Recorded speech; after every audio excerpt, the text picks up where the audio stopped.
नमस्कार, गणतन्त्र टिभी हेरेर बस्नुभएका सम्पूर्ण दर्शकलाई हार्दिक स्वागत छ। म आस्था केसी। अतिथि हुनुहुन्छ नेपाल कम्युनिस्ट पार्टी माओवादी केन्द्रका स्थायी कमिटी सदस्य तथा माओवादी केन्द्र संसदीय दलका प्रमुख सचेतक देव गुरुङ। हामी उहाँसँग समसामयिक राजनीतिको बारेमा कुराकानी गर्न गइरहेका छौँ। गुरुङज्यू, केपी ओलीलाई विस्थापित गर्दै वैकल्पिक सरकार बनाउने प्रयास गर्नुभएको थियो, त्यो त सक्नु भएन नि, होइन र? परिणाममा हेर्दाखेरि त अब वैकल्पिक सरकार बनाउनका लागि बहुमत चाहिँ पुग्नुपर्ने हुन्छ, सदनमा बहुमत सदस्यहरू पुग्नुपर्ने हुन्छ र अब हाम्रो सबै हिसाबले हेर्दाखेरि अहिले चाहिँ त्यो पुग्ने स्थिति देखिँदैन। चाहिँ विचारको तहमा हेर्दाखेरि प्रतिगमनको विरुद्धमा अग्रगमनको पक्षमा यो संविधानको रक्षा गर्नुपर्छ, यो संसदको रक्षा गर्नुपर्छ भन्ने पक्षमा चाहिँ अभिमतको हिसाबले हेर्दाखेरि स्ट्रङ पोजिसन देखिन्छ। फेरि प्राविधिक रूपले विधिमा प्रक्रियामा जाँदाखेरि त प्राविधिक रूपले चाहिँ सङ्ख्या पनि पुग्नु पर्यो।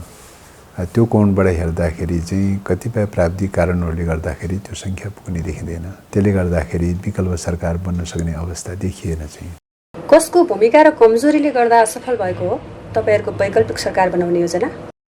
अब नेपालको स्थिति त विडम्बनाको विषय नै भन्नुपर्छ। नेपाल लामो समयदेखि अर्धसामन्ती र अर्ध औपनिवेशिक अवस्थाबाट गुज्रदै आइरहेको अवस्था हो र त्यो रूपले गुज्रदै आइरहेको अवस्थामा राजतन्त्रको विस्थापनबाट सामन्तवाद एक हदसम्म विस्थापित भएको छ, तर साम्राज्यवादी उपनिवेश अथवा अर्ध उपनिवेश चाहिँ अझै पनि विस्थापन भएको छैन। त्यसले गर्दाखेरि नेपालको हरेक राजनीतिमा विदेशी शक्ति केन्द्रहरूले एउटा माइक्रो म्यानेजमेन्टको रूपमा चाहिँ एक प्रकारले व्यवस्थापन गर्ने र चाहिँ अब सरकार गठन, विघटन, पुनर्गठन यी सबै सवालहरूमा चाहिँ विभिन्न ढङ्गले खेलिरहेको अवस्था छ। त्यसले गर्दाखेरि अब यतिखेर बाह्य शक्तिहरूले चाहेको विषय के हो त भन्दाखेरि यो शक्ति सन्तुलनको हिसाबले, अन्तर्राष्ट्रिय शक्तिहरूको चाहिँ परिवेशको हिसाबले, क्षेत्रीय शक्तिहरूको कूटनीतिक सम्बन्धको हिसाबले, भूराजनीतिक शक्ति सन्तुलनको हिसाबले, यी सबै हिसाबले हेर्दाखेरि यतिखेर राजनीतिको सेन्टर चाहिँ तपाईँको एसिया बन्दैछ। खास गरिकन चीनमा जुन ढङ्गले चाहिँ विकास भयो, चीनमा जुन ढङ्गले चाहिँ अर्थतन्त्रको हिसाबले, राजनीतिक प्रणालीको हिसाबले र डेलिभरी सेवा, पूर्वाधार विकास, निर्माण लगायतका विज्ञानको विकास, प्रविधिको विकास यी सबै क्षेत्रमा चाहिँ चीनले जुन प्रकारको विकास गरेको छ त्यसले गर्दाखेरि विश्व बहुध्रुवमा जाँदैछ। विगत कालमा चाहिँ अमेरिकाको नेतृत्वमा एक ध्रुवीय विश्व जस्तो थियो। एक ध्रुवीय विश्व रहेको ठाउँबाट दुई ध्रुवीय विश्व हुँदैछ र त्यसले गर्दाखेरि अमेरिकाको आफ्नो प्रभुत्व कायम राख्नका लागि चाहिँ यतिखेर चीनका विरुद्धमा सबै प्रकारका कसरतहरू चलिरहेका चाहिँ छन्। चीनको विकासको गतिलाई चाहिँ अवरोध खडा गर्नका लागि विभिन्न प्रकारका गतिविधिहरू चलिरहेका छन् र नेपाल चीनसँगको सीमावर्ती क्षेत्रमा परेको हुनाले चाहिँ यतिखेर अन्तर्राष्ट्रिय शक्ति केन्द्रहरूले नेपाललाई प्लेग्राउन्ड बनाउने, चीन विरोधी घेराबन्दी गर्ने कुरामा प्लेग्राउन्ड बनाउने प्रक्रियामा तीव्रतर रूपमा बाह्य शक्तिहरू लागिरहेका चाहिँ छन्।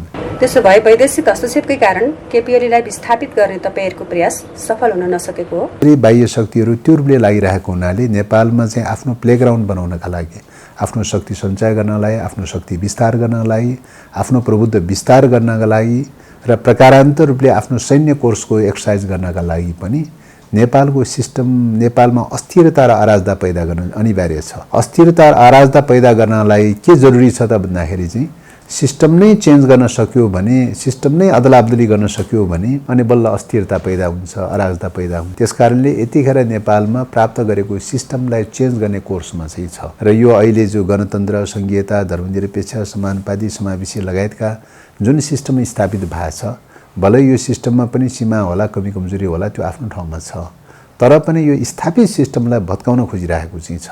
यो भत्काउने बित्तिकै के हुन्छ भन्दाखेरि अस्थिरता र अराजकता पैदा हुन्छ। अस्थिरता र अराजकता पैदा हुने बित्तिकै विदेशी शक्ति केन्द्रहरूले खेल्ने मौका पाउँछ, खेल्ने ग्राउन्ड पाउँछ। त्यसो भएको हुनाले यो खेल्ने ग्राउन्डको क्रममा मुख्यतः चाहिँ फौजी रूपले नै यतिखेर खेल्न खोजिरहेको छ, रणनीतिक रूपले नै, फौजी रूपले नै खेल्न खोजिरहेको छ, नेपाललाई प्लेग्राउन्ड बनाउन खोजिरहेको छ। यही स्ट्राटेजी अन्तर्गत चाहिँ नेपालमा अस्थिरता र अराजकताको गेम सुरु गर्न थालिरहेको छ। अब अस्थिरता र अराजकता पैदा गराउनलाई त यो सिस्टम सिद्ध्याउनु पर्यो। वैदेशिक शक्तिको रोजाइमा अरू नभएर केपी ओली नै पर्नुका कारण र आधार चाहिँ के हुन् त? यो सिस्टम सिद्ध्याउनलाई चाहिँ त अब आखिरमा पात्र त यीका पात्रहरूलाई प्रयोग गर्ने कुरा भयो। यीका पात्रहरूलाई प्रयोग गर्ने क्रममा चाहिँ अब यो सिस्टमका हिमायतीहरू र यो सिस्टमका विपक्षका पात्रहरू खोज्दै जाने क्रममा चाहिँ सिस्टमप्रति थोरै विमति राख्दै आइरहेको भलै मतलब संविधान जारी गर्ने क्रममा साइन गरेको भए तापनि थोरै विमति राख्दै आइरहेको गणतन्त्रको मुद्दामा, संघीयताको मुद्दामा, धर्मनिरपेक्षको मुद्दामा, समानुपाती समावेशीको मुद्दामा, सबै मुद्दाहरूमा तात्कालीन एमालेभित्र पार्टीभित्रको अन्तर सङ्घर्षमा त चाहिँ अब ओलीजी त त्यसको फरक मतमा हुनुहुन्थ्यो, फरक विचारमा हुनुहुन्थ्यो चाहिँ। अब गणतन्त्रको प्रश्नलाई बेलगाडाको प्रश्नसँग तुलना गर्नुहुन्थ्यो हैन, संघीयताको प्रश्नलाई चाहिँ जातिवादीको कुरासँग तुलना गर्नुहुन्थ्यो, समानुपाती समावेशीको कुरालाई जातिवादीको कुरासँग तुलना गर्नुहुन्थ्यो। यसरी मतलब धर्मनिरपेक्षको कुरालाई चाहिँ तपाईको चाहिँ यो चाहिँ सनातन अब हिन्दू राज्यको रूपमा विकास भएको भन्ने टाइपको चाहिँ कन्सेप्टबाट चाहिँ व्याख्या विश्लेषणहरू हुन्थ्यो। यस्तो प्रकारको सोच चाहिँ भइरहेको अवस्थामा अन्तमा उहाँले संविधानमा साइन गर्ने क्रममा चाहिँ तात्कालीन प्रधानमन्त्री हुने भन्ने क्रममा उहाँले साइन गर्नुभयो चाहिँ। साइन गरिसकेपछि अब मौका छोप्नु पऱ्यो कतिखेर चाहिँ यो सिस्टमलाई ड्यामेज गर्दै लैजाने भन्ने चाहिँ मौका छोपिरहेको अवस्थामा उहाँको चिन्तन मनस्थिति त्यो भइरहेको अवस्थामा कतिपय बाह्य शक्तिहरूको निम्ति पनि यो अवसर मिल्यो। यो अवसर मिल्यो र चाहिँ यो सिस्टमलाई भत्काउनलाई चाहिँ अब प्रधानमन्त्रीबाटै यो सिस्टम भत्काउन सहज हुन्छ भन्ने भएपछि चाहिँ फर्स्ट अफ अल के गर्ने त पार्टी तोडफोड गरिदिने, नेपाल कम्युनिस्ट पार्टीलाई तोडफोड गरिदिने लाइनबाट वर्कआउट सुरु गर्न थाल्नुभयो। पार्टीको मिटिङ बस्ने, मिटिङ बसे पनि निर्णय गर्न नमान्ने, निर्णय गरे पनि कार्यान्वयन गर्न नमान्ने, कार्यान्वयन भए पनि सरकारमा कार्यान्वयन हुँदैन, सदनमा कार्यान्वयन हुँदैन भनेर चाहिँ अलग थलग गर्ने चाहिँ मल्टी पार्टी सिस्टमलाई निषेध गर्न खोज्ने, यो ढङ्गले पार्टी सिस्टमलाई भताभुङ पार्ने वेबाट सुरु गर्नुभयो। अब पार्टीलाई भत्काए अब त्यतिले मात्रै नपुगेन, पार्टीभित्र बहस छ भने नाममा चाहिँ संसदलाई चाहिँ विघटन गर्नुभयो। पार्टीभित्रको बहसले संसद विघटनको त जस्टिफाई हुँदैन नि त, कतैबाट पनि जस्टिफाई हुँदैन नि त। संसद विघटन गर्नुभयो, संविधान विपरीत ढङ्गले संसद विघटन गर्नुभयो। संविधान मिचियो भनेर चाहिँ भन्यो चाहिँ अब चाहिँ कुरा गर्दा बल्ल बल्ल सर्वोच्च अदालतबाट पुनर्स्थापना त भयो, तर पुनर्स्थापना भए पनि विचारमा चाहिँ पुनर्स्थापना त भएन, उहाँको विचारमा रिथिङ त भएन। विचारमा त उहाँको त्यही रहिरह्यो, त्यही विचारले संसद फेरि पनि भङ्ग गर्नुपर्छ, फेरि पनि संसद भङ्ग गर्नुपर्छ, यो हुँदैन, यो राख्न सकिँदैन भन्दै चाहिँ संसद चल्यो, महिना दिनभन्दा बढी संसद चल्यो, एजेन्डा विहीन बनाइदियो, कार्यसूची विहीन बनाइदियो, कार्यसूची नै दिन तयारी भएन। संविधानअनुसार कार्यसूची दिनुपर्ने सरकारले, समितिको चाहिँ कार्यसूची पनि टेबल गर्नुपर्ने सरकारले हैन, त्यहाँ टेबल भइसकेका चाहिँ इस्युहरू पनि तपाईँको चाहिँ अर्को दिन कुन दिन सेटिङ गर्ने, कुन दिन पास गर्ने, कुन दिन छलफल गर्ने, के गर्ने, सबै सरकारले टेबल नगरिकन त्यो अगाडि बढ्दैन हैन, त्यो कुनै पनि एजेन्डा अगाडि बढ्दैन, प्रक्रिया त्यो छ, यस्तो खालको छ। त्यसैमा चाहिँ कुनै पनि एजेन्डा अगाडि बढ्न तयारी हुँदैन, डेडलक गराइदियो। अब यसरी चाहिँ डेडलक गराउँदै लगेर चाहिँ संसद भङ्ग गर्नलाई उहाँले पटक कोसिस गर्नुभयो। दलहरूको बिचमा सहमति हुन सकेन। संसद भङ्ग गर्न पाए खण्डमा राष्ट्रपतिबाट अध्यादेशबाट शासन सुरु हुन्छ अनि संविधानका अधिकांश धारा दफाहरू निष्क्रिय हुन्छ। संविधानका अधिकांश धारा दफाहरू निष्क्रिय भइसकेपछि अनि एउटा समयमा चुनावको हल्ला गर्ने, तर चुनाव गर्नेवाला छैन र तपाईँको जान्छ कता भन्दाखेरि चाहिँ संघीयता, गणतन्त्र, धर्मनिरपेक्ष, समानुपाती समावेशी लगायतका चाहिँ मुद्दाहरूलाई चाहिँ कतै न कतै जन्मसङ्ग्रहमा हाल्न चाहनुहुन्छ। जन्मसङ्ग्रहमा व्यापक रूपले धाँधली गरेर चाहिँ हिन्दू धार्मिक राज्य स्थापना गर्ने लाइनमा छ। हिन्दू धार्मिक राज्य स्थापना गरिसकेपछि अनि त्यहाँबाट के गर्नुहुन्छ त भन्दाखेरि संविधानमा चेन्ज भइसक्यो, संविधान संशोधन गर्नु पर्यो भनेर चाहिँ संविधान संशोधन गर्नेवाला छ। यसो गर्दै लगेर चाहिँ प्रकारान्तर रूपले 47 सालको अन्तर्वस्तु भएको संविधान बनाउने तयारीमा चाहिँ छ। अब त्यहाँसम्म पुग्दाखेरि चाहिँ तपाईँको के हुन्छ त, यो अवधिमा चाहिँ के हुन्छ त, अस्थिरता र अराजकता पैदा हुन्छ, सारा उतार चढाव हुन्छ। ठिक त्यही टाइममा चाहिँ तपाईँको चाहिँ अब शान्ति सुरक्षाको नाममा सहयोग गर्ने भन्ने नाममा, सुरक्षा संवेदनशीलता गम्भीर बन्यो भन्ने नाममा हैन, इन्डियाको सुरक्षाको लागि चाहिँ उत्तरी सीमा क्षेत्र चाहिँ संवेदनशील बन्यो, आफ्नो सेना तैनात गर्नु पर्यो भन्ने नाममा, कुनै न कुनै नाममा चाहिँ तपाईँको विदेशी सेना हुल्नेवाला छ। त्यसो भए अब प्रतिगमन झन् संस्थागत भएर जान थालेको तपाईँहरूको निष्कर्ष हो? विदेशी सेना नेपालमा छिरिसकेपछि नेपालको नियति भनेको द्वन्द्वग्रस्त मुलुकमा परिणत हुने र सिक्किमीकरणमा परिणत हुने यो दिशामा जान्छ। त्यसकारणले अहिलेको वे भनेको सिक्किमीकरणको वे हो र अर्को लेन्डुप दोर्जे जन्माउने वे हो चाहिँ, दिशा त्यो हो। त्यसो भएको हुनाले खालि प्रतिगमन मात्रै हुँदो हो, यो सिस्टम चेन्ज गर्ने कुरा मात्रै हुँदो हो त, सिस्टम मात्रै चेन्ज गर्ने प्रतिगमनकारी कदम त विगत कालमा महेन्द्रले पनि 17 सालमा चालेकै हो, एउटा प्रकारको कु गरेकै हो। त्यो बेलामा प्राप्त डेमोक्रेसी सिद्धिएकै हो, तर राष्ट्र सिद्धिएको थिएन त्यो बेलामा। त्यसकारणले त्यो डेमोक्रेसी सिद्धिएको भए पनि फेरि लडेर स्थापना गर्न सफल भयो। 59 सालमा पनि तात्कालीन ज्ञानेन्द्र शाहीले चाहिँ एक प्रकारले प्रतिगमन गरेकै हो, कु गरेकै हो। त्यो बेलामा पनि त्यो बेलाको प्राप्त डेमोक्रेसी सिद्धिएकै हो। तर पनि लड्दै गयो, फेरि प्राप्त भयो। त्यही डेमोक्रेसी मात्रै सिद्धिएको भएदेखि त फेरि लडेर प्राप्त गर्न सकिन्थ्यो। अहिले त के हुने भयो भने अहिलेको प्रतिगमनको यात्राले त डेमोक्रेसी सिद्धिने मात्रै होइन, नेपालको राष्ट्रिय अस्मिता नै समाप्त हुने दिशामा जाँदैछ। त्यसैले नेपालको हिस्ट्रीमा सबैभन्दा ठुलो क्राइसिस चाहिँ यही बेलामा परेको छ। नेपालको राष्ट्रिय अस्मितामाथि ठुलो सङ्कट पैदा भएको छ र नेपालको अस्मिता यही कोर्स चाहिँ खुरुखुरु गइरह्यो भने तपाईको नेपालको राष्ट्रिय अस्मिता समाप्त हुने कुरा पक्कापक्की दिशामा गइसक्यो। प्रतिगमन रोक्न र देश बचाउन तपाईहरु चाहिँ के गर्नुहुन्छ त? अब यसलाई रोक्नका लागि चाहिँ हामीले पहिलो प्रयास चाहिँ यसलाई रोक्नका लागि अस्ति चाहिँ संसद विघटन गर्नु हुँदैन, पुनर्स्थापना गर्नुपर्छ भनेर चाहिँ सडकमा पनि क्याम्पेन चलायो, अदालतबाट त्यसको पुनर्स्थापना भयो। तत्काललाई अस्थायी रूपमा एक हदसम्म रोकियो। अब यसलाई रोक्नका लागि चाहिँ तपाईको यो संविधानलाई ओली सरकार चाहिँ सँगसँगै जान सक्दैन। कि त संविधान छोड्नुपर्छ कि त ओली सरकार छोड्नुपर्छ, यो दुईटा साथै जान सक्दैन। संविधानको रक्षा गर्ने हो भने ओली सरकारको विकल्प खोज्नुपर्छ। यही मान्यताको आधारमा चाहिँ विकल्प खोज्नुपर्छ भनेर चाहिँ कोसिस गरेको हो हैन, विकल्प खोज्नुपर्छ भनेर कोसिस गरेको हो। तर अब त्यही न हो, अब बाह्य शक्तिहरूको चाहिँ चलखेल चलिरहेको अवस्थामा, माइक्रो म्यानेजमेन्ट चलिरहेको अवस्थामा, यो अवस्थामा कहिले चाहिँ पुग्ला जस्तो हुन्छ, कहिले पुग्दैन, कहिले के हुन्छ, यस्तै अप डाउन हुँदै हुँदै हुँदै जाने क्रममा चाहिँ अहिलेसम्मको हिसाबले हेर्दाखेरि चाहिँ ठ्याक्कै तुरुन्तै चेन्ज गर्न सकिने खालको, वैधानिक रूपले चेन्ज गर्न सकिने खालको ग्राउन्ड चाहिँ अझै पनि बनिसकेका छैन। त्यसो भएको हुनाले चाहिँ अब यहाँ तत्काल चाहिँ हामीले यो सरकार निर्माणको सन्दर्भमा रोक्न सकिरहेका छैनौँ।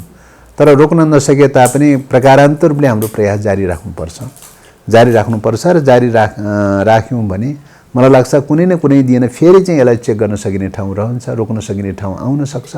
रोक्ने प्रयास गर्नुपर्छ। किन भन्दाखेरि नेपाली जनता देशभक्त छन्, राष्ट्रवादी छन्, स्वाधीनता पक्षपाती छन्, विदेशी हस्तक्षेपको पक्षपाती छ। त्यस कारणले गर्दाखेरि जनताले यो कुरा बुझ्दै जान्छ। जनताले यो कुरा बुझ्दै गइसकेपछि त्यसको प्रतिबिम्ब राजनीतिक दलहरूमा पर्छ, सदनमा पर्छ, अथवा सदन विघटनको तयारी गर्दैछ। ओलीजीले त सदन विघटन तयारी गर्दैछ। सदन विघटन गरेर निर्वाचन भनेर भनिदिने, तर निर्वाचन हुनेवाला छैन। अनि त्यो बेलामा जनमसङ्ग्रहको आयोजना गरिदिने हैन। अब संविधानका अन्तर्वस्तुको बारेमा जनमसङ्ग्रह गर्नु पर्यो भनेर जनमसङ्ग्रहतर्फ हाल्ने, त्यसो गरिकन सिस्टम ड्यामेज गराउने वेबाट चाहिँ जान्छ। त्यसो भएको हुनाले यो प्रक्रियामा हामीले चाहिँ सकिन्छ सदनबाटै चेक गर्न कोसिस गर्ने हो। सदनबाट चेक गर्न सकेन भने सडकबाट चेक गर्न कोसिस गर्ने हो। सडक यतिखेर लकडाउनको अवस्था, कोरोना भाइरस महामारीको अवस्थाले गर्दाखेरि अनुकूलतामा छैन चाहिँ। अब तर यही अवस्था त सधैँ त रहँदैन त चाहिँ। यो महामारी त कुनै न कुनै दिन त फेरि अन्त गर्न सकिएला, मतलब नियन्त्रण होला। नियन्त्रण भइसकेपछि त सडक त रोक्न सकिँदैन। सडकबाट चाहिँ भए पनि चाहिँ तपाईँको यो प्रतिगमनलाई चेक एन्ड ब्यालेन्स गर्नुपर्ने स्थिति आउन सक्छ। त्यसो भएको हुनाले अब मुद्दा चाहिँ तपाईँको दलहरू मात्रै सायद सीमित रहेन। दलहरूले सदनबाट प्रयास गर्ने कुरा हो। दलहरूले सदनबाट अधिकतम रूपले प्रयास गरिरहेको छ, तर सकिरहेको छैन। त्यसकारणले अब जनताको बिचमा जानुपर्ने अवस्था छ। जनताले सडकबाट चाहिँ चेक एन्ड ब्यालेन्स गर्नुपर्ने, खबरदारी गर्नुपर्ने, त्यसलाई नियन्त्रण गर्नुपर्ने दिशामा जानुपर्ने छ। जनताले सडकबाट नियन्त्रण गर्न सक्यो, यो डेमोक्रेसी बच्न सक्छ हैन। सडकबाट खबरदारी गर्न सक्यो, यो देश बच्न सक्छ, यो नेपाल बच्न सक्छ। अब जनताले सडकबाट खबरदारी गर्न सकेन चाहिँ भने यो डेमोक्रेसी पनि गयो र देश पनि गयो भन्ने लाग्छ। तपाईहरुले नै गठबन्धन र एकता गरी प्रतिगमन र राष्ट्रघातको आधार तयार पार्न ओलीलाई सघाउनु भएको आरोप छ नि। यो त चाहिँ तपाईको सिद्धान्तहीन प्रकारको आरोपको कुरा भयो चाहिँ हैन। कुनै वैचारिक र तथ्यमा आधारित नरहेको चाहिँ तपाईको आरोप हो भन्ने लाग्छ। किन त भन्दाखेरि चाहिँ हो कम्युनिस्टहरूको बीचमा एकता गर्नुपर्छ भन्ने कुरा कुनै चाहिँ तपाईको बेठिक कुरा होइन हैन। कम्युनिस्टहरूको बीचमा एकीकरण गर्नुपर्छ, एकता गर्नुपर्छ भन्ने कुरा राम्रै कुरा हो। र अर्को कुरा चाहिँ फेरि एकता गरिसकेपछि कोही मान्छे बिग्रिँदैन भनेर पनि भन्न मिल्दैन। कोही मान्छे बिग्रिन्छ भने कम्युनिस्ट पार्टीमा जोइन गर्नु नै बेठिक भयो भन्ने कुरा त आउँदैन त हैन। बिग्रिन सक्छ। यो त वर्ग सङ्घर्षको यात्रामा कोही मान्छे तपाईको चाहिँ सरबारा आन्दोलन, कम्युनिस्ट आन्दोलनको पक्षमा लागिरहेका मान्छे पनि किता छोडेर चाहिँ प्रतिक्रियावादी खेमामा हाम फाल्न सक्छ। कोही प्रतिक्रियावादी खेमामा, पुँजीवादी खेमामा लागिरहेका मान्छे पनि किता छोडेर सरबारा आन्दोलन पनि लाग्न सक्छ। यो त मान्छेहरूको चाहिँ चिन्तन प्रवृत्तिको हिसाबले अदलाबदली भइरहने प्रक्रिया हो नि। ओलीजीको चिन्तन प्रवृत्ति के भयो त भन्दाखेरि सरबारा आन्दोलनबाट किता छोडेर चाहिँ साम्राज्यवाद र विस्तारवादीहरूको कितामा हाम फाल्नु भयो चाहिँ। एउटा हाम फाल्ने चाहिँ ओली हाम फाल्ने, अनि दोष चाहिँ अरूलाई पार्टी एकता गर्नलाई दोष दिने कुरा त आउँदैन नि त। तपाईहरुले काम गर्न नदिएर पेलेको पेले गर्दा प्रधानमन्त्री ओली कठोर कदम चाल्न बाध्य हुनुभयो भन्ने विपक्षीहरूको तर्क छ नि। काम गर्न नदिएको भन्ने कुरा पनि सत्यता होइन। पहिले काम गर्ने कुराको बारेमा के काम गर्न खोजेको त्यो हुनु पर्यो नि। संविधान मिच्ने काम गर्न खोजेको हो कि संविधान रक्षा गर्ने काम गर्न खोजेको कुरा त त्यहाँ हुनु पर्यो नि। संविधान अनुरूप लैजाने कुरामा चाहिँ लान खोजेको हो कि संविधानलाई डिस्टर्ब गर्ने अथवा चाहिँ तोड्ने काममा जान खोजेको भन्ने कुराको बहस हो नि। संविधान तोड्दै जाने अनि संविधान तोड्न पाइँदैन भन्नेलाई चाहिँ काममा अवरोध पैदा भयो भनेर त भन्न मिल्दैन। संविधान अनुरूपको काम गर भनेर भनेको त, संविधान विपरीत काम गर भनेर चाहिँ जनताले जनादेश दिएको त होइन नि। संविधानको रक्षा गर्नुपर्छ भनेर चाहिँ तपाईँको शपथ संविधान अनुसार निर्वाचन गर्ने, यो संविधान अनुसार सांसद बन्ने, यो संविधान अनुसार चाहिँ तपाईँ सरकारमा जाने, सरकारमा गएर संविधानको रक्षा गर्छु भनेर शपथ खाने अनि संविधानलाई भत्काउँदै लैजाने होइन। यो त इमान्दारिता न्यूनतम के अरे राजनीतिक इमान्दारिताको पनि त मेन्टेन भएन त। त्यस कारण राजनीति गर्नेहरूले त न्यूनतम इमान्दारिता त मेन्टेन गर्नुपर्छ नि। हो, उहाँलाई संविधानप्रति चित्त बुझिया छैन, गणतन्त्रप्रति चित्त बुझिया छैन, संहिताप्रति, धर्मनिरपेक्षप्रति, समानुपाती समावेशीप्रति चित्त बुझिया छैन, यो बुझ्न सकिन्छ। तर चित्त नबुझेको कुरा त होइन सदनमा दलहरूको बिचमा राख्ने हो नि। दलहरूको बिचमा राखेर मलाई गणतन्त्र चित्त बुझिया छैन, धर्मनिरपेक्ष चित्त बुझिया छैन, यो चेन्ज गरौँ, संशोधन गरौँ, इमान्दारिता त त्यो हो नि। सहमति भए, दलहरू बिचमा सहमति भए संशोधन हुन्छ, उहाँले भनेको अनुसार लागू होला। सहमति भएन भने संशोधन नहोला चाहिँ। तर जे सिस्टम छ त्यसलाई त फलो गर्नु पर्यो नि। त्यो त पोलिटिक्सको त न्यूनतम फन्डामेन्टल कुरा हो नि चाहिँ, न्यूनतम इमान्दारिताको प्रश्न हो नि होइन। भन्ने एउटा कुरा गर्दै अर्को हिँड्ने कुरा त आउँदैन त चाहिँ, मिल्दैन त त्यो त। त्यस्तालाई नैतिक पतित भएको मान्छे भनेर भनिन्छ चाहिँ होइन। भन्ने एउटा कुरा गर्ने अर्को कुरा चाहिँ होइन। त्यसकारण त्यसलाई त कन्स्पिरेसीको थ्योरी भनेर भनिन्छ, षड्यन्त्रको थ्योरी भनेर भनिन्छ होइन। त त्यसैले उहाँले चाहिँ भन्दाखेरि त यो संविधानलाई फलो गर्छु भनेर भनेकै हो, पार्टीको नीति कार्यक्रमलाई फलो गर्छु भनेर भनेकै हो, कमिटमेन्ट गरेकै हो, निर्वाचनको घोषणापत्रमा पनि कमिटमेन्ट गर्नुभएकै हो, पार्टीको नीति निर्णयहरूमा पनि कमिटमेन्ट गर्नुभएकै हो। फलो नगर्ने, कमिटमेन्ट नगरिकन, फलो नगरिकन उल्टो उल्टो चाहिँ आफूले गर्दै हिँड्ने अनि दोष चाहिँ अरूलाई थुपार्ने। दुनियाँमा त्यस्तो पनि कहीँ हुन्छ। गर्ने चाहिँ आफूले चाहिँ बेठिक ढङ्गले गर्दै हिँड्ने, निर्णयभन्दा विपरीत ढङ्गले गर्दै हिँड्ने अनि दोष चाहिँ अरूलाई थुपार्ने, त्यो त मिल्दैन नि। त्यस कारणले गर्दाखेरि चाहिँ यहाँ त हामीले हेर्ने कुरा त चाहिँ कहाँनिर संविधान उल्लङ्घन गर्यो भनेर हेर्ने हो। संवैधानिक परिषद सम्बन्धी चाहिँ निर्णय संविधानमा चाहिँ एउटा स्पिरिटमा छ, संविधानमा उहाँले स्पिरिटभन्दा ठिक उल्टो ढङ्गले चाहिँ तपाईँको चाहिँ मेजोरिटी र माइनोरिटी बनाएर चाहिँ लैजान खोज्नुहुन्छ। संविधानले परिकल्पना गरेको त होइन त त्यस्तो त चाहिँ। अध्यादेशहरू ल्याउने कुरा चाहिँ अध्यादेशको परिकल्पना संविधानले त्यति गरेका छैन। अपवादको रूपमा गम्भीर सङ्कटहरू पैदा भयो भने होइन, त्यस्तो सङ्कटको बेलामा अपवादको रूपमा प्रयोग गर्ने कुरा हो। उहाँ के गर्नुहुन्छ त अध्यादेश ल्याउनुपर्छ भनेर सदन समापन गर्नुहुन्छ अनि अध्यादेश लिएर आउनुहुन्छ। अब भोलिपल्टबाट सदन चल्दैछ, अघिल्लो दिन अध्यादेश जारी गर्नुहुन्छ। यो भनेको त संविधानको त खुलेआम रूपले उल्लङ्घन हो नि होइन। त्यस कारण संविधानको चाहिँ आफूले खुलेआम रूपले उल्लङ्घन गर्दै हिँड्ने अनि दोष चाहिँ अरूलाई थुपार्ने, यो त कहीँ नमिल्ने विषय हो नि। जब चाहिँ तपाईँको विचारमा विचलन भयो चाहिँ होइन, विचारमा साम्राज्यवाद परस्त र विस्तारवाद परस्त हुँदै गयो, राष्ट्रिय आत्मसमर्पणवाद परस्त हुँदै गयो, लम्पसारवाद हुँदै गयो अनि के हुन्छ त्यसको क्यारेक्टर भनेको के हो त भने दलालीको क्यारेक्टर हो। दलालीको क्यारेक्टरमा गइसकेपछि एउटा स्थिरतामा हुँदैन, स्थायित्वमा हुँदैन, एउटा प्रिन्सिपलमा रहँदैन। दलालहरूको प्रिन्सिपल भनेको के हो त भन्दैन, मालिकहरूले के भन्छ 24 घण्टामा यु टर्न हुने, 24 घण्टामा 180 डिग्रीको कोणमा फड्को मार्छ, अदलाबदली हुन्छ। यो अदलाबदली किन हुन्छ त भन्दाखेरि दलाल क्यारेक्टरका मान्छेहरूको के हुन्छ त भन्दाखेरि स्थिरता र स्थायित्व हुँदैन, जे पनि गर्छन् र त्यसको दुई विपरीत प्रकारका क्यारेक्टरहरू प्रकट हुन्छ। मालिकहरूतर्फ फर्कँदाखेरि चाहिँ पुरै दलालीको चाहिँ पराकाष्ठमा प्रकट हुन्छ, जनतातर्फ नेता कार्यकर्तातर्फ फर्कँदाखेरि यति तानाशाह र फाँसीवादी जस्तो पैदा हुन्छ कि तपाईँको चाहिँ दायाँ बायाँ रौँ बराबर केही नगर्ने खालको घोर तानाशाह जस्तो फाँसीवादी खालको चाहिँ आलोचना नसहने, कतै नसहने, भिन्न मत नसहने, फरक मत नसहने, यस्तो प्रकारको फासिस्ट खालको चिन्तन पनि देखा पर्छ। यो दुईटै क्यारेक्टर चाहिँ एउटै सिक्काको दुईटा पाटोको रूपमा देखा पर्छ। यो दुईटै पाटो एउटै सिक्काको रूपमा देखा पर्छ। त्यसकारणले अहिलेको युगको विशेषता भनेको 21औं शताब्दीको एकाधिकार दलाल पुँजीवादको प्रबुद्ध भएको युगमा उसले तयार गर्ने दलालहरू भनेर भनेको चाहिँ तपाईँको दुईटा क्यारेक्टर चाहिँ ससाथै आउँछ। फाँसीवादी क्यारेक्टर पनि आउँछ, दलालीको क्यारेक्टर पनि आउँछ, दुईटै ससाथै आउँछ। यो त उत्पादन सम्बन्धले क्रिएट गरेको अहिलेको एकाधिकार दलाल पुँजीवादी उत्पादन सम्बन्धले क्रिएट गरेको क्यारेक्टर हो यो चाहिँ त। उसको आफ्नो सामान बिक्री गर्नलाई, व्यापार गर्नलाई, तपाईँको चाहिँ एडप्ट गर्नका लागि चाहिँ के गर्छ त, दलालीको पनि पराकाष्ठमा दलाली गर्छ। आफ्नो बजारमाथि असर पर्न थाल्यो भने उपभोक्ताहरूका विरुद्धमा, जनताका विरुद्धमा निर्मम ढङ्गले र फाँसीवादी ढङ्गले पनि उत्रन तयारी हुन्छ। यो त साम्राज्यवादको त क्यारेक्टर नै हो नि त। यो त उसका दलालहरू त क्यारेक्टर हो नि। त्यसकारण यही क्यारेक्टर चाहिँ तपाईँको अहिले प्रतिबिम्बित भएको। यो सर्वहारा वर्गीय क्यारेक्टर होइन, यो कम्युनिस्ट क्यारेक्टर होइन। प्रतिगमन रोक्न र देश बचाउन तपाईहरु चाहिँ के गर्नुहुन्छ त? सङ्घर्षका धेरै रूपहरू हुन्छन् हैन। अब सदनबाट चाहिँ तपाईँको सदनबाट दलहरूले प्रयास गर्ने कुरा हो, सांसदहरूले प्रयास गर्ने कुरा हो। सबै सदनबाट मात्रै सफल हुन्छ भनेर त भन्न सकिँदैन हैन। सबै सदनबाट मात्रै हुने भएको भए त उहिले चाहिँ धेरै चिज भइसक्थ्यो। सबै त त्यहाँबाट हुँदैन त। कयौँ कुराहरू सडकमा जान्छ, सडकबाट छिनोफानो खोज्नुपर्ने हुन्छ। 17 सालको चाहिँ तपाईँको प्रतिगमनको पनि त छिनोफानो त सडकबाट भएको न हो, सदनबाट भएको त होइन। 59 सालमा भएको प्रतिगमनको चाहिँ छिनोफानो पनि त सडकबाट भएको न हो, सदनबाट भएको त होइन हैन।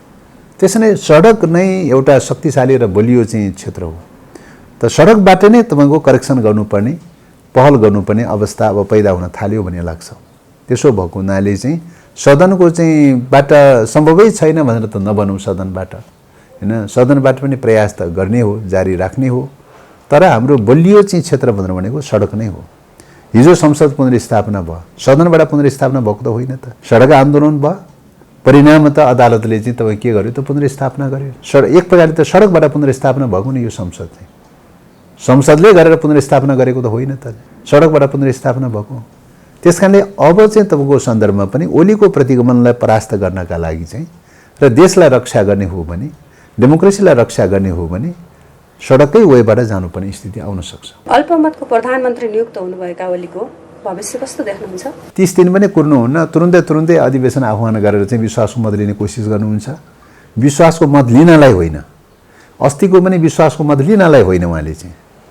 उहाँले के त भन्दाखेरि चाहिँ विश्वासको मत प्राप्त हुँदैन, अल्पमतमा पुग्छ। अल्पमतमा पुगेपछि अनि 3 अनुसारको मत जाने, अनि 3 पनि अल्पमतमा पर्छ, अनि 3 अल्पमतमा परेपछि 5 अनुसारको सरकारमा जाने, अनि त्यस पछाडिबाट संसद भङ्ग गर्ने बाटो खुल्छ भनेर चाहिँ उहाँले सचेतन ढङ्गले चाहिँ यो प्रक्रिया सुरु गर्नुभयो। उहाँले मेजोरिटी प्राप्त गर्नलाई भोट माग्न जानुभएको होइन। अब पनि तपाईँको मेजोरिटी प्राप्त गर्नलाई जानुहुन्न, प्रक्रिया पुरा गर्नलाई मात्रै, संसद भङ्ग गर्नलाई, कार्यविधि र प्रक्रिया पुरा गर्नलाई मात्रै जाने हो सदनमा। ओली र माधव नेपालको भूमिकाबारे के भन्नुहुन्छ? तपाईँको एउटा कम्युनिस्ट पार्टीमा हुनुपर्ने प्रकारको संस्कार र संस्कृति भन्दा ठिक विपरीत ढङ्गले चाहिँ, अनैतिक ढङ्गले चाहिँ, अस्वस्थ ढङ्गले चाहिँ, अब एक प्रकारले भन्ने हो भने कन्स्पिरेसीको थ्योरी अनुसार चाहिँ घटनाक्रमहरू चलिरहेका चाहिँ। त्यसैले कन्स्पिरेसीको थ्योरीबाट मुक्त हुनुपर्नेमा चाहिँ माधवजीहरू कन्स्पिरेसीको थ्योरीबाट मुक्त गर्न सक्नु भएन, ओलीजीको कन्स्पिरेसीको थ्योरीबाट मुक्त हुन सक्नु भएन। कमजोरी उहाँहरूको पनि रह्यो, तर ढिलो चाँडो चाहिँ उहाँहरू कन्स्पिरेसीको थ्योरीबाट मुक्त हुनको विकल्प छैन। माधव नेपालले जित्नु भयो कि आत्मसमर्पण गर्नुभयो? अहिले त उहाँले चाहिँ तपाईँको यो कन्स्पिरेसीको थ्योरीलाई क्रस गर्न सक्नु भएन भन्ने हो। कन्स्पिरेसीको थ्योरीलाई क्रस गर्न सक्नु भएन, फेरि पनि अस्थायी रूपले सम्झौताको बाटो खोज्नुभयो। अब तर अब यो दिगो त होइन चाहिँ, यो कार्यान्वयन गर्नलाई गर्ने निर्णय त होइन त उहाँहरूको त। यो त एकछिनलाई थामथुम गर्नलाई चाहिँ गरिएको निर्णय हो, क्यामफ्लाइज गर्नलाई भनेर भनिन्छ नि, पर्दा हाल्न, आँखामा छारो हाल्नलाई, पर्दा हाल्नलाई गरिएको चाहिँ कदम न हो त यो त। त्यसकारण ओलीजीको कन्स्पिरेसीको थ्योरीमा गइसकेपछि, नैतिक इमान्दारिता, न्यूनतम पनि नैतिक इमान्दारिता गुमाइसकेपछि सहमति, सम्झौता आदि भन्ने कुराहरू चाहिँ गुम्दै जाँदो रहेछ। के अर्थ रहँदो रहेछ? राजनीतिमा त कमसेकम चाहिँ तपाईँ नैतिक इमान्दारिता त रहनुपर्छ। विचारमा कहिले दायाँ सोच्ने, कहिले बायाँ सोच्ने, कहिले अपडाउन हुने, विचारमा मान्छेको विचार हो, विचारमा अपडाउन हुने कुरालाई अन्यथा मान्दैनौँ। मान्न सक्छ, उहाँलाई गणतन्त्र नमान्ने स्वतन्त्रता छ, विचारमा त्यो स्वतन्त्रता छ। तर नैतिक इमान्दारिता भनेर भनेको त के हो त, संविधान भन्दा नै दह्रो चाहिँ म्यान्डेट हो हाम्रो लागि त, राजनीतिक कर्मीहरूको लागि त। संविधान भन्दा दह्रो म्यान्डेट हो नि नैतिकता भन्ने कुरा त। संविधानले मात्रै सबै कुरा बाँधिन्छ र, कानुनले मात्रै सबै कुरा बाँधिन्छ र हैन। नैतिक आदर्शले बाँधिने हो नि त राजनीति गर्नेहरूलाई त, नैतिक इमान्दारिताले बाँधिने कुरा हो नि। त्यही बाँधिने चाहिँ नैतिक इमान्दारिताको धरातल नै छोडिसकेपछि त अब संविधानले मात्रै कति दिन बाँधिने चाहिँ हैन। अब त्यो त सुनिजी ढङ्गले नै भत्काउने प्रक्रियामा हुनुहुन्छ। त्यसो भएको हुनाले चाहिँ नैतिक इमान्दारिता नै च्युत भइसकेपछि चाहिँ त्यहाँ ट्र्याकमा लिएर आउने भन्ने कुरा बहुत गाह्रो विषय हुन्छ। अब माधवजीहरूको सन्दर्भमा चाहिँ अडान लिन सक्नु भएन, त्यो एउटा पाटो होला। तर नैतिक इमान्दारिताको पोइन्ट अफ भ्यूले हेर्ने हो भने ओलीजीको जस्तो पतन अवस्थामा पुग्नु भएको अवस्था होइन। त्यसकारणले उहाँहरूको नैतिक इमान्दारिता अझै पनि बाँकी छ हैन। अब त्यो अवस्थामा कुनै न कुनै दिन चाहिँ ओलीको षड्यन्त्रबाट उहाँहरू चाहिँ मुक्त हुन्छ र हुनुपर्छ भन्ने चाहिँ लाग्छ। खर्च भइसकेको एमसीसी पास गर्ने र नगर्ने लफडा चाहिँ के हुन्छ त अब? त्यो त सामान्य कानुनको पनि उल्लङ्घन भनेर भनेको चाहिँ त्यही हो। कानुनको पनि उल्लङ्घन भनेर भनेको पहिलो कुरा त कुनै पनि आर्थिक प्रकृतिका सम्झौताहरू, अनुदान प्रकृतिका, आर्थिक परियोजना प्रकृतिका, विकास निर्माणसँग जोडिएका सम्झौताहरू सदनबाट अनुमोदन गर्ने प्र्याक्टिस छैन। नेपालको संविधानले त्यो परिकल्पना गरेको छैन, नेपालको कानुनले पनि त्यो परिकल्पना गरेको छैन र प्र्याक्टिसमा पनि त्यो छैन। आर्थिक परियोजनाहरू त 50औं वटा परियोजनाहरू एग्रिमेन्ट गरेको छ नि नेपाल गभर्मेन्टले। कुनै पनि परियोजनाहरू के चाहिँ तपाईँको सदनबाट अनुमोदन गरेको छ र? कुनै पनि परियोजना सदनबाट अनुमोदन गर्न नपर्ने, यही मात्रै अनुमोदन गर्नुपर्ने जरुरी किन? एमसीसी मात्रै भन्दाखेरि त यो आर्थिक परियोजना होइन रहेछ भन्ने कुराको सङ्केत हो। त्यो चाहिँ यो स्ट्राटेजिक परियोजना रहेछ भन्ने कुराको सङ्केत हो। पहिलो कुरा त्यो। दोस्रो कुरा तपाईँको चाहिँ अब यदि सदनबाट अनुमोदन गर्नुपर्ने विषय रहेछ भने सदनबाट अनुमोदन गरेर अन्तिम निर्णय नहुँदासम्म चाहिँ त्यो कार्यान्वयनमा जाँदैन। अब भटाभट कार्यालय खडा गरेर कर्मचारी नियुक्ति गर्ने, सर्वे गर्ने, नापी गर्ने, तयारी गर्ने, जग्गा अधिकरण गर्ने सबै फटाफट कार्यान्वयन भइरहेको चाहिँ छ। यो त तपाईँको मतलब संविधान उल्लङ्घनको, कानुन उल्लङ्घनको चाहिँ जीवन्त उदाहरण हो नि यो त चाहिँ। अनि सबै फटाफट कार्यान्वयन भइरहेछ भने अनुमोदन के को लागि त? अनुमोदन के को लागि? सबै कार्यान्वयन गर्दै लैजाने हो भने अनुमोदन के को लागि त? एकातर्फ अनुमोदन भनेर भन्ने, अर्कोतर्फ फटाफट कार्यान्वयन गर्दै लैजाने। कार्यान्वयन मात्रै होइन, मूल टेक्स्ट चाहिँ सदनबाट अनुमोदन गर्नु पर्यो भनेर पठाएको छ सदनमा। अनि पछाडि चाहिँ सरकारले त्यो मूल टेक्स्ट नै संशोधन गरेर अदलाबदली गरिसकेको छ। अनि अदलाबदली गरिसकेको चाहिँ संशोधन गरिसकेको टेक्स्ट चाहिँ सदनबाट पास गर्नुको औचित्य किन? त्यसैले कहीँ छेउ टुप्पो सेट एन्ड सिक्वेन्स कहीँ पनि मिल्दैन हैन। यो जबरजस्ती गरिरहेछ। किन जबरजस्ती गरिरहेछ त भन्दाखेरि चाहिँ तपाईँको चाहिँ विदेशीहरूले फौजी कसरतमा जानुपर्ने भइसकेपछि सबै विधि मिलाएर त साथी चल्दैन, प्रक्रिया मिलाएर त साथी चल्दैन नि। अनि संविधान पनि मिचमाच, नियम कानुन पनि मिचमाच, परम्परा मूल्य मान्यता पनि मिचमाच, विगतका प्र्याक्टिसहरू अभ्यासहरू पनि सबै मिचमाच गर्दै गर्दै लैजाने न हो। जबरजस्ती गर्ने कुरा न हो त्यो त। त्यही जबरजस्ती गर्ने कुरामा अहिलेसम्म सदनले रोकिरहेको थियो। त्यसो भएको हुँदैन अब सदन विघटन गर्नु पर्यो भन्नेमा आयो चाहिँ। अब चाहिँ नियम कानुनमा सच्याउने होइन, असमान प्रकारका शर्तहरू सच्याउने दिशातर्फ छैन, राष्ट्रिय हित अनुकूल कसरी बनाउने भन्नेतर्फ छैन। उल्टो कहाँ त भन्दाखेरि उल्टो नियम कानुन मिचमाच गर्ने र त्यसलाई रोक्ने सदनै भङ्ग गरिदिने चाहिँ। यो सदन छिटोभन्दा छिटो भङ्ग गर्न खोज्नुको मेजर कारण के हो त भने एमसीसी पास गरिदिएन भन्ने हो नि त चाहिँ। एमसीसी पास गरिदिएन अनि चुच्चे नक्सा पास गर्यो भन्ने हो नि त। यो दुईटा कारण हो नि त मेजर कुरा त। यो दुईटा कारणले गर्दाखेरि संसद भङ्ग गर्न खोज्दैछ, दुईटा कारणले गर्दाखेरि संविधान चाहिँ चेन्ज गर्न खोज्दैछ। संविधानमा त चुच्चे नक्सा चाहिँ एड्रेस भइसकेको छ, त्यो त हटाउनु पर्यो नि। त्यो हटाउनु त संविधान च्यात्नु पर्यो अब चाहिँ। त्यसकारणले संविधान च्यात्ने प्रक्रियामा गयो अब चाहिँ मुलुक चाहिँ त।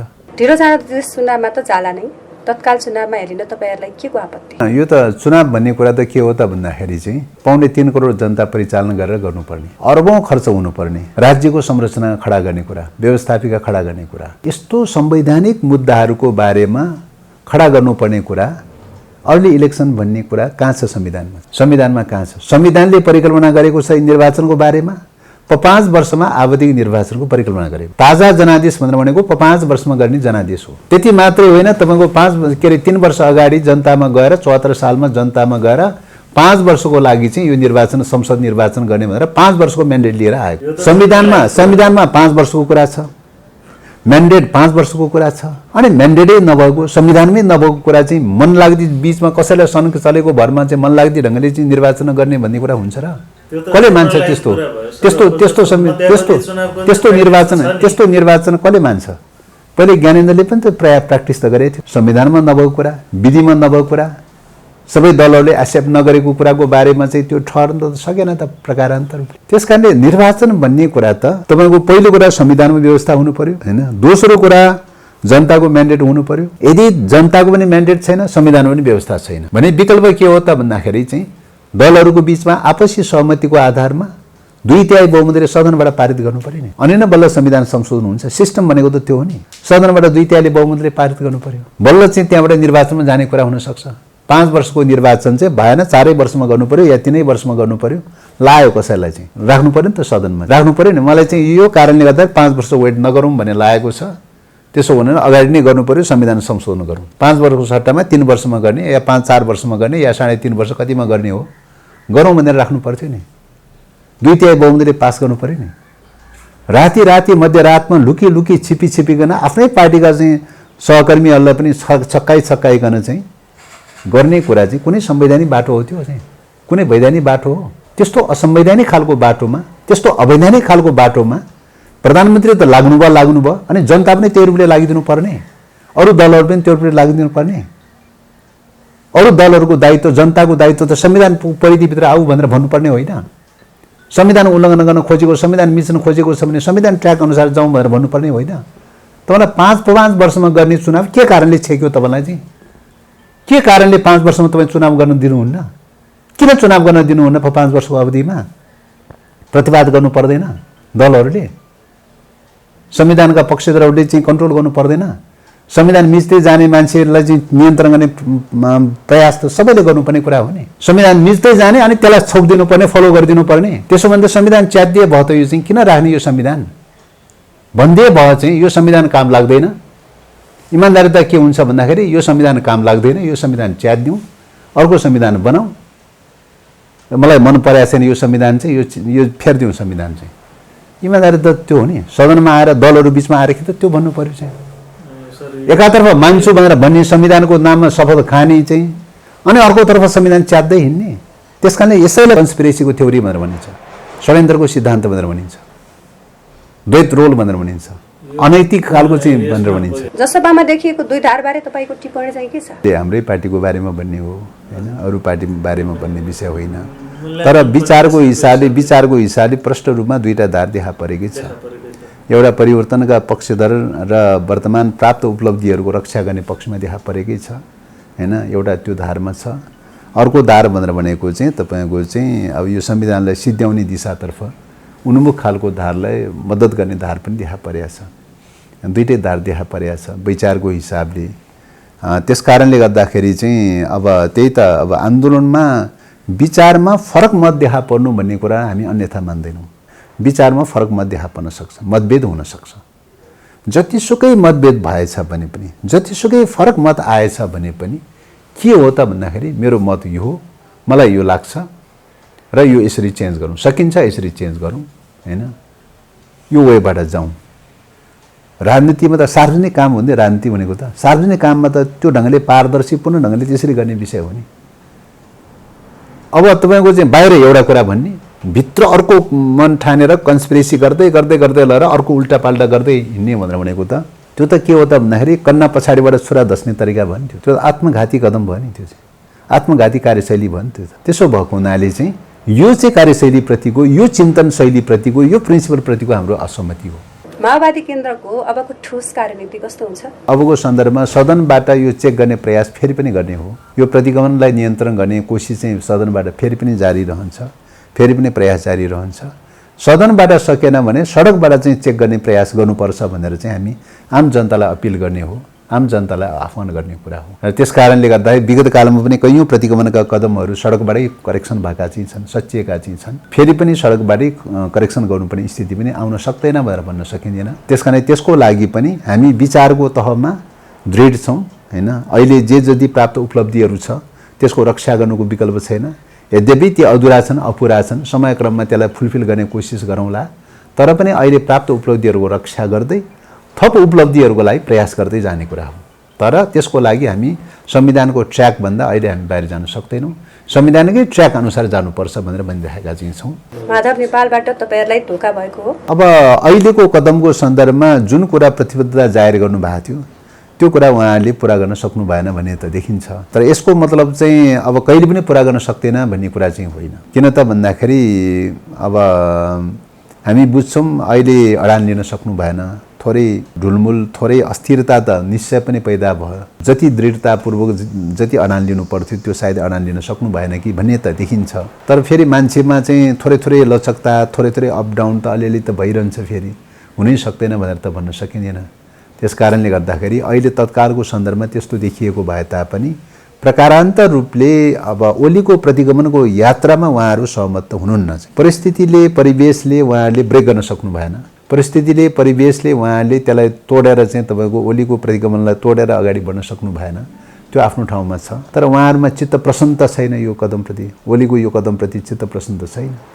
त्यो त भोलि त कुनै न कुनै बेलामा फेरि पनि प्रस्फुटित भएर त अगाडि त आउँछ चाहिँ। संविधानको धारा 76(5)बाट कोर्स करेक्सन हुन्छ कि भन्ने तपाईँहरूको आशा अपेक्षा हो? उपधारा 5 को चाहिँ सन्दर्भमा कोर्स करेक्सनको चाहिँ अपेक्षा भन्दा पनि चाहिँ उपधारा 5 मा पुग्छ र चाहिँ त्यहाँ पुगेपछि त संसद भङ्ग गर्ने वेमा जान्छ हैन। संसद भङ्ग गर्ने वेमा जान्छ। संविधानलाई फलो गर्दाखेरि के हुन्छ त भन्दाखेरि मान्नुस् अब अहिले उपधारा 3 को प्रयोग भयो। उपधारा 3 को प्रयोग भयो, यसले चाहिँ विश्वास मत प्राप्त नहोला हैन, प्राप्त गर्न सकेन। प्राप्त गर्न सकेन भने अब उपधारा चाहिँ तपाईँको 5 मा जाला चाहिँ। उपधारा 5 कोले चाहिँ तपाईँको विश्वास मत प्राप्त गर्न सक्छ सक्दैन भन्ने कुरा हुन्छ। अब ओरिएन्टेसन कुन ओरिएन्टेसनबाट लाने भन्ने हो। उपधारा 5 मा गइसकेपछि अरू क्यान्डिडेट त उठाउन पाउँदैन। संविधान अनुसार चाहिँ तपाईँको उपधारा 2 मा रहेका कोलिसनमा रहेका घटक बाहेक चाहिँ त अरूले त क्यान्डिडेट उठाउन पाउँदैन। उपधारा 2 मा चाहिँ कोलिसनमा रहेको घटक भनेको त एमाले र माओवादी मात्रै हो। विगत कालमा दुईटा घटकको कोलिसनमा रहेको त दुईटा घटक मात्रै हो। अरू घटकले त उम्मेदवारी उठाउन पाउने अवस्था रहँदैन। दुईटा घटकको बीचबाट उम्मेदवारी उठाउनु पर्छ।